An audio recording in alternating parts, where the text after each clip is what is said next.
हरिः ओं श्रीगुरुभ्यो नमः। పరుడై ఈశ్వరుడై మహామహిముడై ప్రాదుర్భవస్థాన సంహరణ క్రీడనుడై త్రిశక్తియుతుడై అంతర్గత జ్యోతియై పరమేష్ఠి ప్రముఖామరాధిపులకుంబ్రపింపరకుండు దుస్తర మార్గంబున తేజరిల్లు హరికిన్ తత్వార్థినై మ్రొక్కెదన్.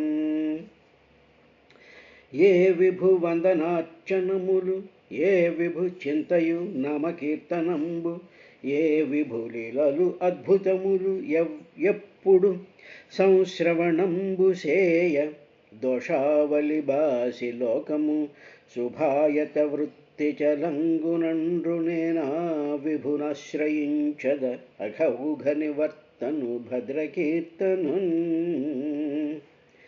ఏ పరమేశు పదయుగము ఎప్పుడు కోరి భజించి నెర్పరుల్ లోపలి బుద్ధితో ఉభయ లోకములందల శక్తి బాసి ఏ తాపములేక బ్రహ్మగతిదారు గతశ్రములై చరింతురే ఆ పరమేశు మృక్కెద అఘౌఘ నివర్తను భద్రకీర్తను. తపములు చేసి అయిన మరి దానములెన్నియు చేసి అయిన ఏ జపములు చేసి అయిన ధన సంచయము ఎవ్వని జర్పకున్న హేయ పదములై దురంత విపదంచిత రీతి గనుపుచుండు అయ్య పరమితున్ భజింతు అఘౌఘ నివర్తను భద్రకీర్తను. తపముల్ చేసిననో మహామనోనియతినో దానం వ్రతావృత్తినో జపమంత్రంబులనో శృతిస్మృతులనో సద్భక్తినో ఎట్లు లబ్ధపదుండౌనని బ్రహ్మరుద్రముఖరుల్ భవింతురవ్వాని అయ్యపవర్గాధిపుడాత్మమూర్తి సులభుండౌగాక నాకెప్పుడు పూర్ణుడయ్యను మహాభూత పంచకయోగమున మేనులను పురములు సృజించి పురములలో నుండి పురుషభవంబున దీపించునెవ్వడు ధీరవృత్తి పంచభూతములను పదునొకొండింద్రియముల ప్రకాశింపించి భూరి మహిమ షోడశాత్మకుడన శోభిల్లి జీవత్వ నృత్త వినోదంబునరపుచుండు అట్టి భగవంతుడవ్యయుండచ్యుతుండు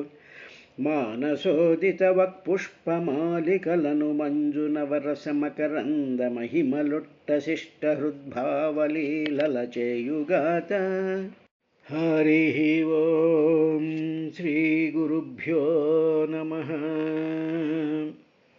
అథ త్రింశోధ్యాయః 31వ అధ్యాయంలో నిన్నటి కార్యక్రమంలో మొదటి శ్లోకాన్ని చూసాం మనం.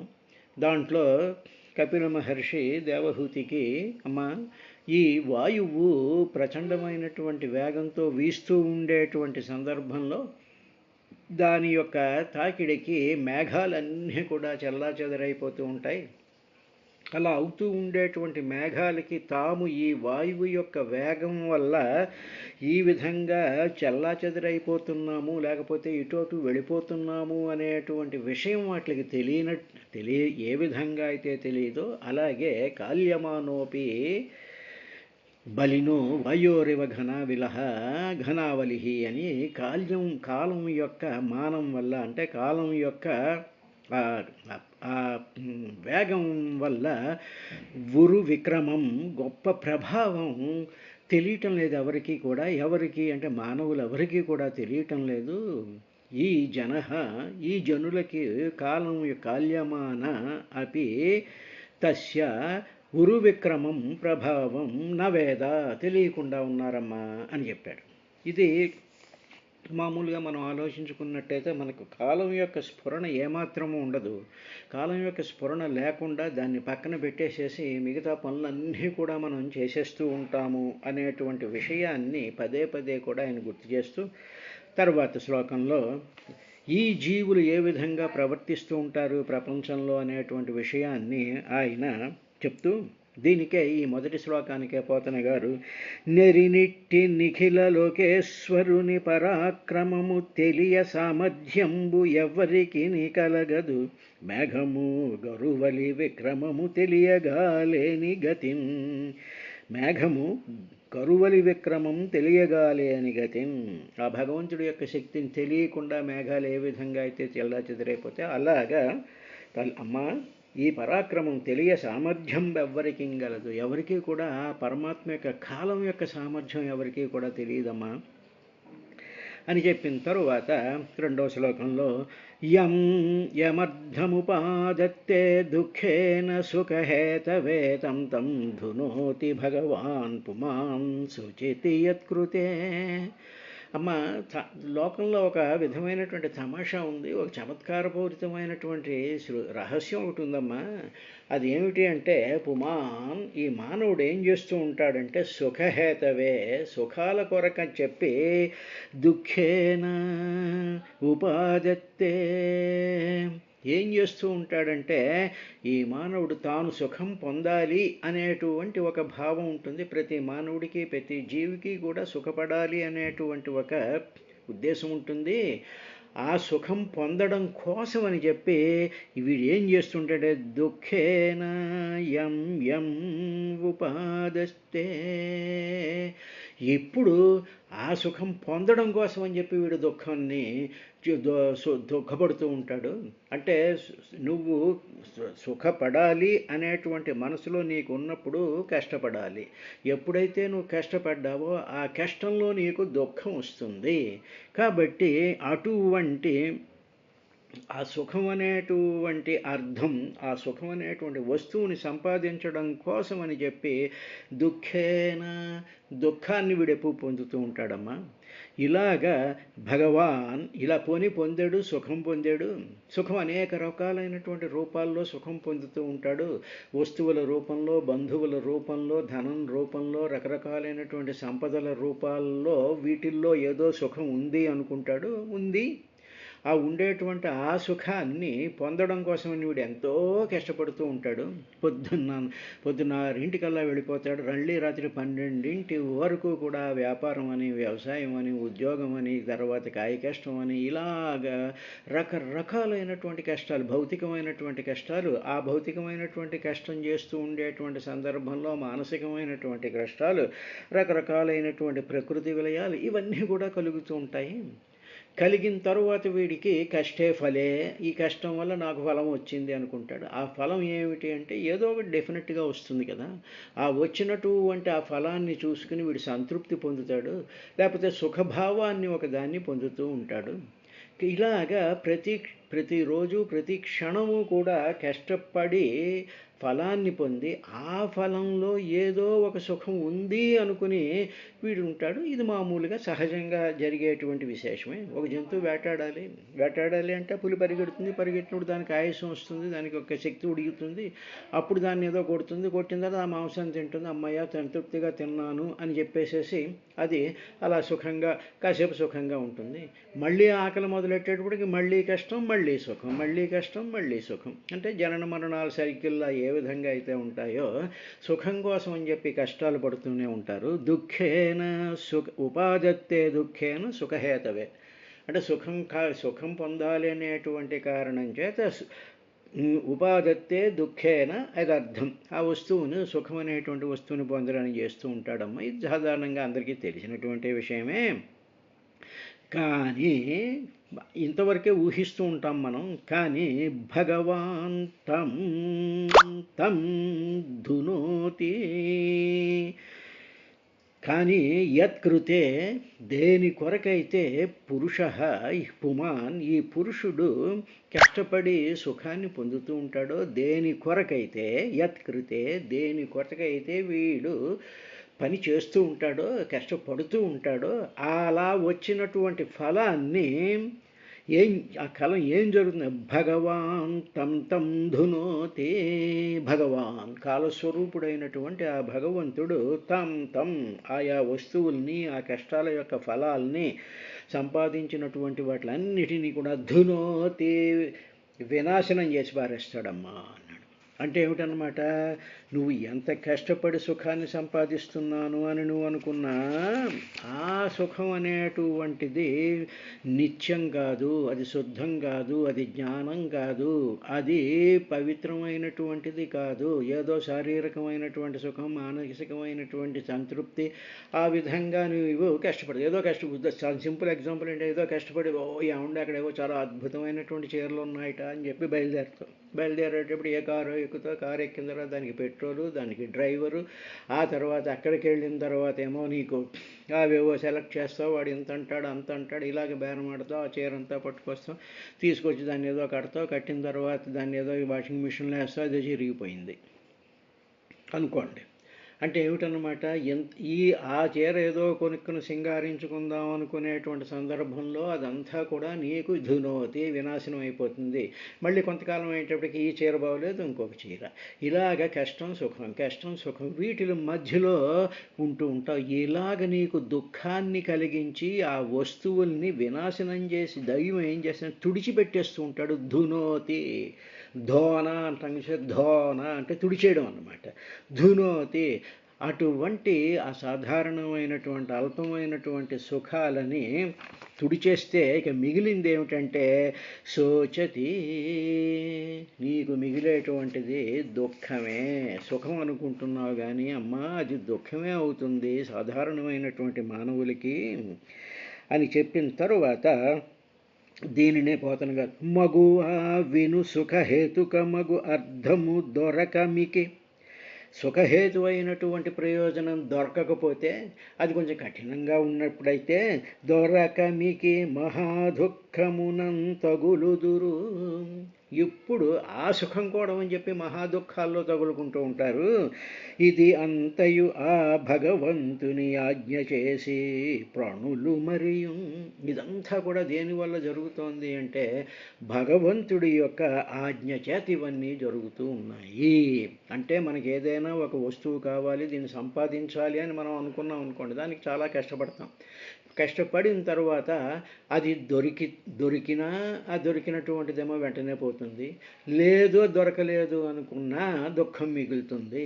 కాబట్టి సుఖహేతువు కోసం అని చెప్పి దుఃఖము కష్టాలు పడుతూ ఉండి దానిలోనే నువ్వు నిరంతరము ఉండేటువంటి ఈ సిస్టమ్ అంతటినీ దేనివల్ల జరుగుతుంది అంటే భగవంతుడి యొక్క ఆజ్ఞ వల్లే జరుగుతుంటుంది. భగవద్ ఆజ్ఞ చేసి అది నీకు శోకాన్నే మిగులుస్తోందమ్మా. ఈ విషయాన్ని ప్రతి మానవుడు కూడా చాలా జాగ్రత్తగా ఏమండి మరి కష్టపడకుండా డబ్బులు ఎక్కడి నుంచి వస్తాయండి, కష్టపడకుండా చదువు ఎక్కడి నుంచి వస్తుందండి, కష్టపడకుండా సుఖం ఎక్కడొస్తుందండి అనేటువంటి ఆర్గ్యుమెంట్ కాదు. నువ్వు బాగా కష్టపడ్డావు, రాత్రి నిద్రపోయావు అనుకుందాం. బాగా కష్టపడ్డావు డబ్బులు సంపాదించడానికి, నిద్రపోయావు, సుఖం వచ్చింది. మళ్ళీ పొద్దున్న అయితే కష్టపడుతున్నావు కదా, ఈ సుఖం ఏమైంది? రాత్రి నిద్రపోగా వచ్చినటువంటి సుఖం అంతా కూడా మర్నాడు మళ్ళీ కష్టం కింద మారిపోతుంది కదా. ఆ కాలం ఏం చేస్తుంది? నిద్ర అనేటువంటి సుఖాన్ని ధునోతి ఎగరగొట్టేస్తుంది. అదేవిధంగా మనం అనుకున్నటువంటి సుఖాలన్నిటిని ఈవేళ బ్రహ్మాండమైనటువంటి ఫంక్షన్ చేసేసామండి, చాలా ఆనందంగా ఉంది, చాలా సంతృప్తిగా ఉంది, ఇవాళ చాలా సుఖ సంతృప్తులు అయిపోయామన్నారు.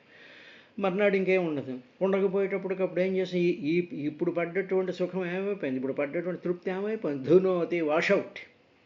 కానీ దేర్ ఈజ్ వన్ సుఖం, ఒక సుఖం మాత్రం ఉంది, అది ఎప్పుడు నిత్యం, అది నిత్యం శుద్ధం బుద్ధం ముక్తం, అది జ్ఞానం, అది అనంతం, అది పరమాత్మ యొక్క అద్భుతమైనటువంటి స్వరూపం. అది దానిని కాలం ఏమీ చేయలేదు అనేటువంటి విషయాన్ని ప్రతి మానవుడు గుర్తుపెట్టుకోవాలి. ఇది అయిన తర్వాత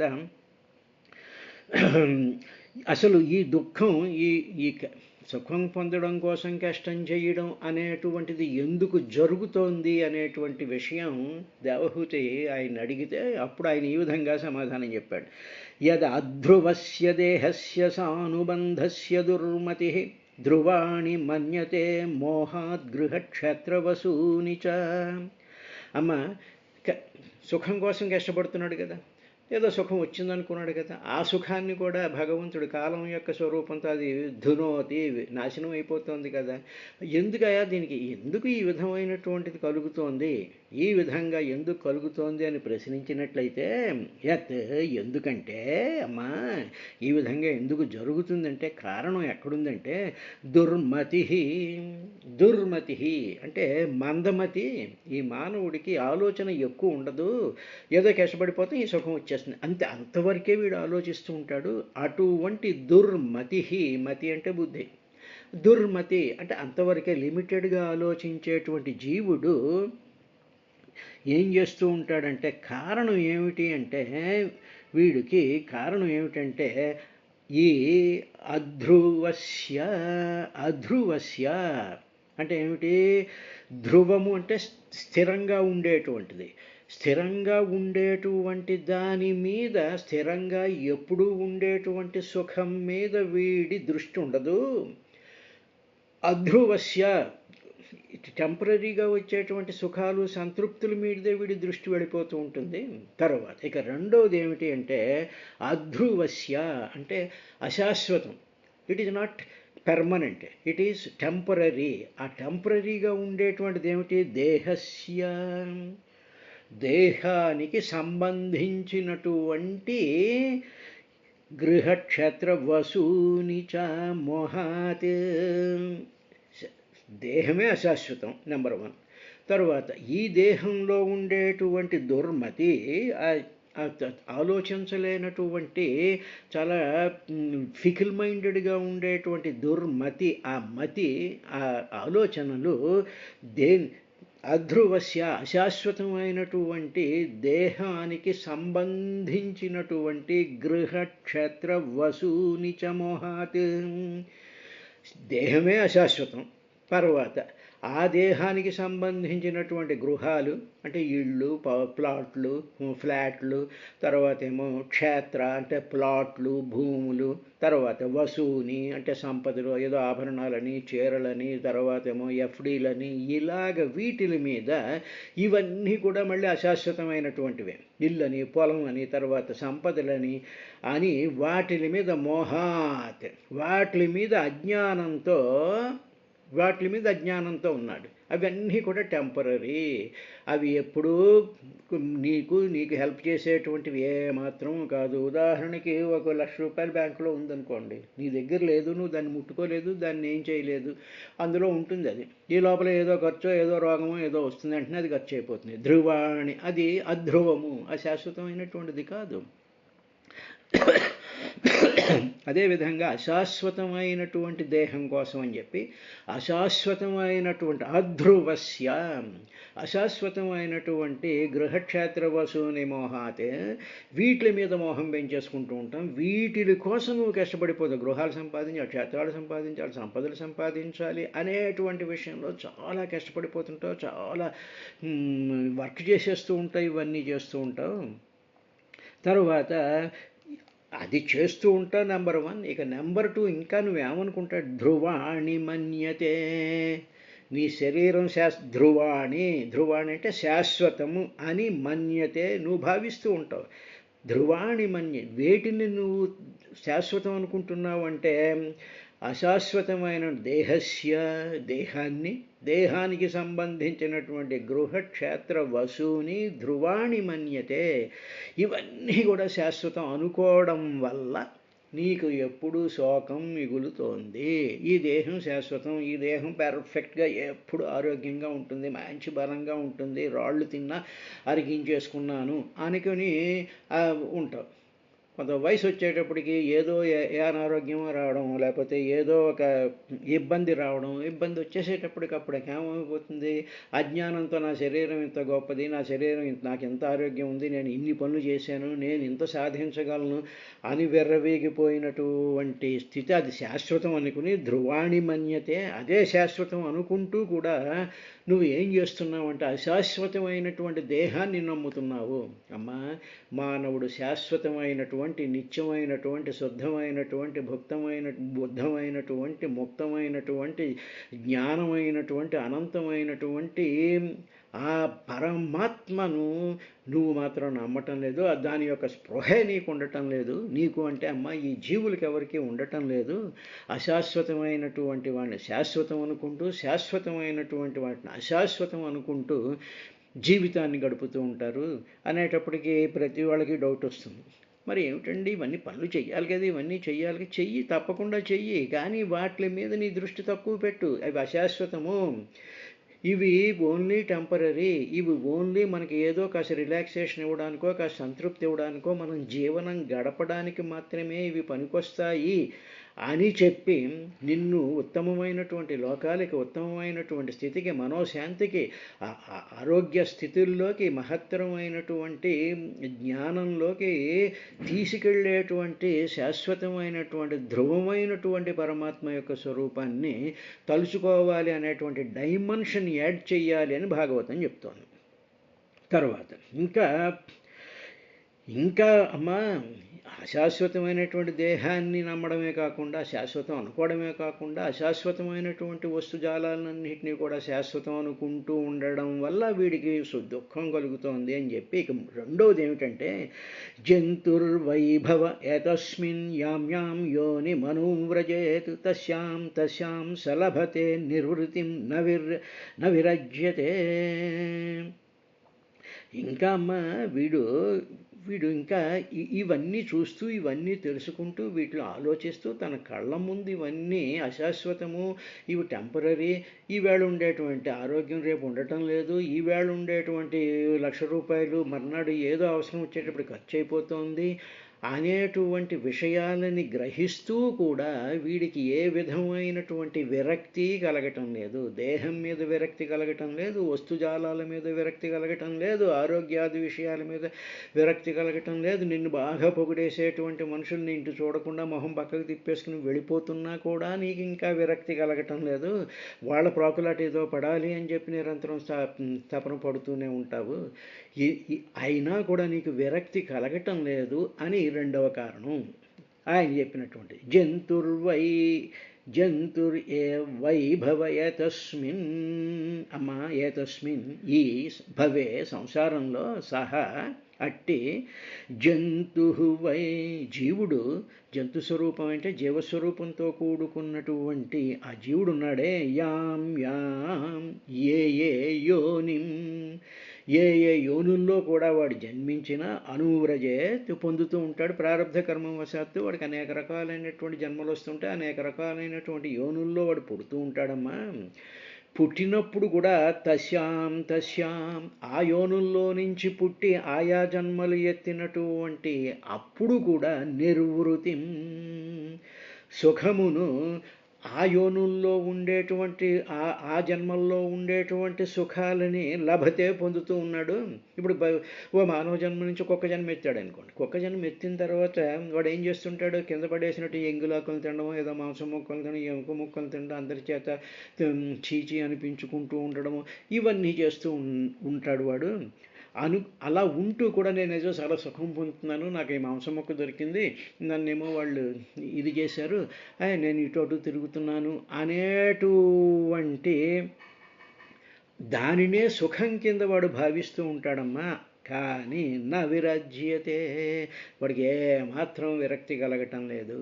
ఇది ఎలా పుట్టినా, ఎక్కడ పుట్టినా, ఏ శరీరంతో పుట్టినా సరే వాడికి విరక్తి అనేటువంటిది మాత్రం ఎప్పుడూ కూడా కలగటం లేదు అనేటువంటి విషయాన్నే పోతన గారు పూని అనిత్యంబులైన గృహక్షేత్ర పశుధన సుత వధూ బాంధవాది వివిధ వస్తువులను ద్రవముగా మది నమ్మి పూని చాలా with all his interest, with all his capacity, with all his intelligence, పూని అంటే అంత చాలా ఇదిగా అనిత్యంబులైన, అనిత్యాలు ఏవి కూడా నిత్యం కానటువంటి గృహక్షేత్ర పశుధన సుత వధు బాంధవాది వివిధ వస్తువులను ద్రవముగా మది నమ్మి, మనసులో మాత్రం ఇవన్నీ శాశ్వతం అనుకునేసేసి నమ్మేసేసి వరలు దుర్మతియగువాడు, అలాగ జీవించేటువంటి దుర్మతి అజ్ఞానంలో ఉండేటువంటి జీవుడు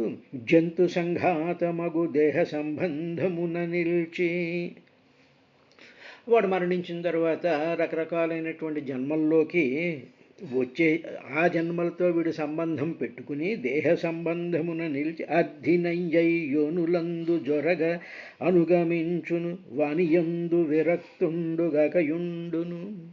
అలాగా ఆ జన్మలెత్తినా సరే వాడికి విరక్తి రావటం లేదు. నేను ఎత్తిన జన్మ నేను గొప్పదే, నేను చేస్తున్న పని అటువంటిది గొప్పదే అని చెప్పి చేస్తున్నటువంటి పనులు అనిత్యము అని తెలిసి కూడా వాటిల్లో విరక్తి కలగకుండా ఉండేటువంటి ఆ దుర్మతం, ఆ దుర్మతులతో మానవుడు ఉంటూ ఉన్నాడమ్మా. కాకయుండును నరకస్థుడైన దేహి ఆత్మీయ దేహంబు దివిరి వదలలేక తనకదే పరమ సౌఖ్యకరంబుగాక వర్తించు అదియునుగాక అతడు దేవమాయా విమోహిత భావుడగుచు. అమ్మా, ఇలాగ ఏ ఏ యోనుల్లో జన్మించినా కూడా ఆ యోనుల్లో ఆ దేహాలతో సుఖం పొందుతున్నాను అనుకుంటూ ఉంటాడు. అటువంటి జీవుడు నరకానికి వెళ్ళినా నరకంలో కూడా అబ్బో ఈ నరకం కూడా చాలా బాగుంది అనుకుంటూ ఉంటాడమ్మా. అక్కడేమో చిన్న అల్ప సుఖాలు ఉంటాయి. వాళ్ళు కొడుతూ ఉంటారు, కొడుతూ కొడుతూ వాడు అరుస్తూ ఉంటాడు. అప్పుడు వాడికి ఇంత గ్లాసు నీళ్ళు ఇచ్చేటప్పటికి వెంటనే తాగేసి అబ్బా నేను చాలా సుఖంగా ఉంటాను అనుకుంటూ ఉంటాడు. ఆ దేహాన్ని కూడా వాడు విడవడానికి ఇష్టపడడమ్మా. ఇది కారణము అన్నాడు. రేపటి కార్యక్రమంలో దీన్ని కొంచెం వివరం చేసుకుని ముందుకు వెళ్దాం.